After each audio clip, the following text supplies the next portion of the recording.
আসসালামু আলাইকুম সুপ্রিয় দর্শকবৃন্দ। আসছে আগামী জাতীয় সংসদ নির্বাচন 2026।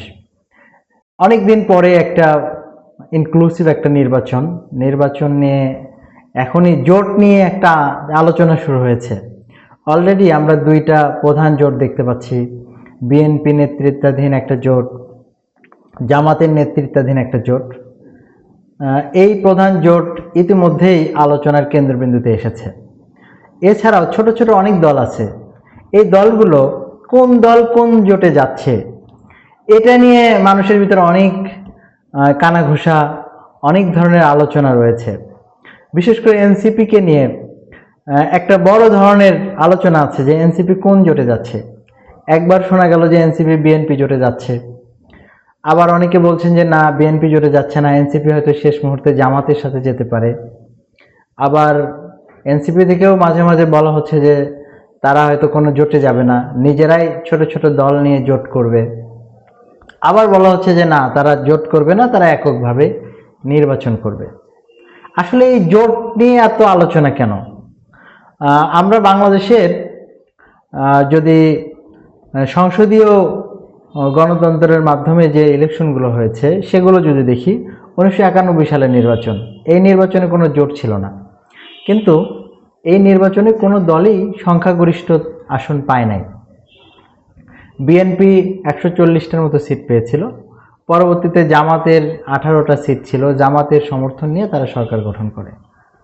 96 সালের নির্বাচনে কোনো জোট ছিল না, কিন্তু আওয়ামী লীগ একক সংখ্যাগরিষ্ঠ আসন পেয়ে তারা সরকার গঠন করে।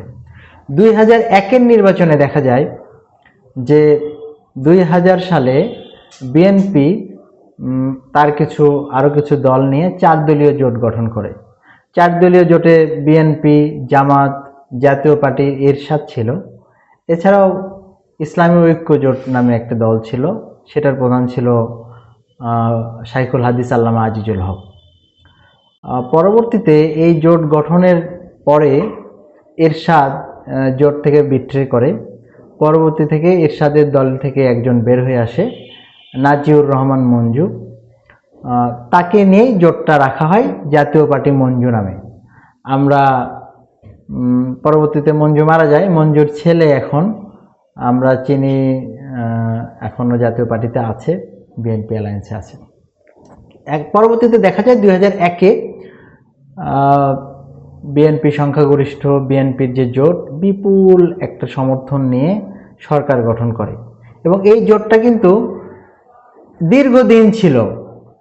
ফলে এই জোট নিয়ে অনেক কথা ছিল যে এই জোটটা শুধু সরকার না, এই জোটটা আওয়ামী সরকারের বিরুদ্ধে আন্দোলন, সংগ্রাম, মিছিল, মিটিং, সমাবেশ সব জায়গায় এই জোটের একটা আধিপত্য ছিল, এই জোটের একটা আলাদা একটা শক্তি ছিল। ফলে বড় দলগুলো এই জন্যই জোটে যেতে চায়, তারা কেউ একাকিত্ব হতে চায় না, তারা আরও কিছু ছোট ছোট দলকে পাশে রাখতে চায়। পাশে রাখলে তারা আগামী দিনের আন্দোলন, সংগ্রাম, সরকার গঠনে এগুলোতে তাদের এই জোটগুলোর, এই ছোট ছোট দলগুলোর তারা সহযোগিতা পাবে। এই জন্য বড় দলগুলোও ছোট ছোট দলগুলোকে জোটে ডাকার চেষ্টা করছে। এই জন্য আরেকটা জিনিস খেয়াল করবেন যে এইবার অনেকগুলো দল নিবন্ধনের জন্য ট্রাই করেছে। কেন এই ট্রাই করে? কারণ হচ্ছে তারা যদি বড় কোনো দলের সাথে জোটে যেতে পারে, তাহলে একটা সংসদীয় আসনে এমপি কনফার্ম করতে পারবে, একজন হয়তো মন্ত্রিত্ব কনফার্ম করতে পারবে, যেটা বিগত আওয়ামী লীগের সময় হয়েছে। এমন কিছু ছোট ছোট দলের নেতা রয়েছে যারা সারা জীবন চেষ্টা করলে হয়তো একটা ইউনিয়নের চেয়ারম্যান হতে পারতো না। যেমন আমরা ধরতে পারি সাম্যবাদী দলের দিলীপ বড়ুয়া, যেমন আমরা বলতে পারি হাসানুল হক ইনু জাসদের, আমরা বলতে পারি রাশেদ খান মেনন ওয়ার্কার্স পার্টির। জীবনে কোনো ইলেকশনে তারা জিততে পারে নাই, কিন্তু আওয়ামী জোটের কারণে তারা একাধিকবার মন্ত্রী হয়েছেন। এই টেন্ডেন্সিও আমরা দেখতে পাচ্ছি যে অনেকে এই চেষ্টায় আছেন যে আমরা যদি জোটে থাকি তাহলে এমপি হতে পারবো, মন্ত্রী হতে পারবো।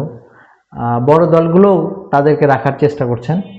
এখন এই দলগুলো আসলে জোটে কে যাচ্ছেন কোন দিকে? আমরা এখন পর্যন্ত দেখতে পাইছি যে জামাতের সাথে আরও 7টি দল রয়েছে। তারা এককভাবে বিভিন্ন আন্দোলন সংগ্রামে রয়েছেন। বড় দল হিসেবে সেখানে ইসলামী আন্দোলন বাংলাদেশ, চরমনাই পীরের দল সেটা আছে, মামুনুল হকের খেলাফতে মজলিস আছে, এছাড়াও আরও 2-3টা ছোট দল আছে। বিএনপির সাথে আছে মাহমুদুর রহমান মান্নার দল, নাগরিক ঐক্য আমরা দেখতে পাচ্ছি। এছাড়া নুরুল হক নূরকে অনেকটা বোঝা যাচ্ছে যে বিএনপি জোটে আছে। এছাড়াও আমরা সাইফুল হক বিপ্লবী ওয়ার্কার্স পার্টির, একে আমরা দেখতে পাচ্ছি। জুনাইদ সাকির দলকে দেখতে পাচ্ছি। আরও কিছু ছোটোখাটো বামপন্থী দল তারা এই জোটে আছে। তো মোটামুটি জোট দুটা ভাগ হয়ে গেছে। এখন আগামী নির্বাচন কি আসলে জোটবদ্ধভাবে হবে নাকি আসন ভাগাভাগির মাধ্যমে হবে, এটা নিয়ে একটা কোশ্চেন আছে। জামায়াতের জোট নিয়ে মোটামুটি একটা আমরা যেটা বুঝতে পারছি, জামাতে হয়তো ওভাবে তারা জোট করবে না, তারা আসন ভাগাভাগি করবে। বিএনপি হয়তো সরাসরি জোট করবে, কিন্তু তারপরেও একটা কথা থেকে যায়, শেষ মুহূর্তে তাদের মধ্যে যদি দরে না মেলে, তাদের ভিতরে যদি সমঝোতায় না মেলে, আসন ছেড়ে দেওয়ার এই দামাদামিতে তাদের যদি না মেলে, তাহলে হয়তো তারা জোট চেঞ্জ করতেও পারে, অনেকে জোট থেকে বের হয়ে আসতে পারে। আসলে কি হয় এজন্য আমাদের অপেক্ষা করতে হবে সামনে নির্বাচন পর্যন্ত। আপনারাও অপেক্ষা করুন, দেখা যাক কি হয়। সবাইকে ধন্যবাদ। আসসালামু আলাইকুম।